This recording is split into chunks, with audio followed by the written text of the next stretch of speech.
One of the first things President Trump did after taking office was to end some government diversity, equity, and inclusion programs. It's known as DEI. And some major corporations have followed suit with that. But supporters of DEI programs are not giving up, not by a long shot, including one leading civil rights activist who's leading the charge to protect these programs. With the story, here's Eyewitness News reporter Phil Taitt. You could not have made me believe 5 years ago that we're going to debate whether diversity is a good thing or not. I mean, it's shocking. Attorney Ben Crump is a fierce advocate for justice, from the courtroom to the court of public opinion.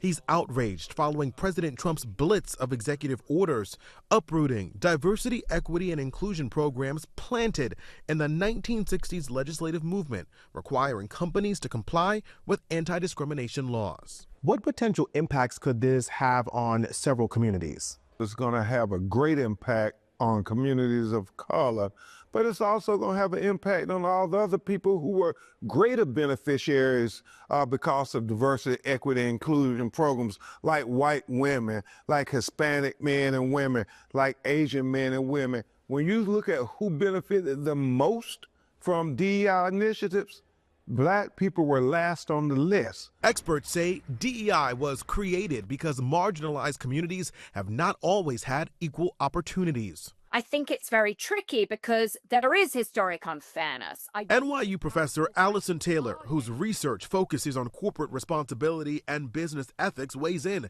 as critics argue some education, government, and business programs are discriminatory and threaten meritocracy. Critics have managed to do is suggest that DEI is somehow a threat to meritocracy, to suggest that if you promote underrepresented groups or women, that is somehow coming at the expense of performance, at the expense of financial success, at the expense of professionalism. They attack affirmative action, then they attack diversity, equity, and inclusion. They attack anything that seems to give people who have historically been marginalized an equal playing field. Meantime, schools and universities across the country are navigating the Trump administration's sharp deadline to ditch DEI initiatives or risk losing funding from the feds, while corporations who endorsed the three-letter acronym in 2020 changed their tune. It now seems, given the stampede away from DEI policies and commitments,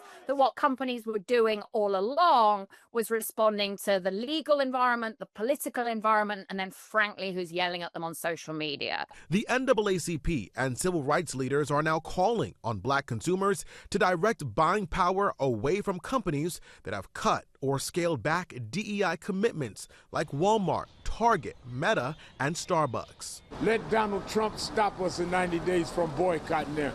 We will not pay to be rejected and disrespected. What do you want people to know? This struggle that is being waged by the enemies of equality won't end unless we stand up. And we stand up as Americans who believe in the Constitution. When they try to tell us this attack on DEI, this attack on Black history, this ban on Black literature in high school, when they tell us all these things are legal, we must say, but that does not make it right. Meantime, there have been calls for consumers to divest from companies that have rolled back these initiatives, such as a 40-day boycott on Target that calls on supporters to give up shopping at the company's stores during Lent, protesting the retailer's decision to end some of their DEI initiatives. We're in the newsroom. I'm Phil Taitt, Channel 7 Eyewitness News.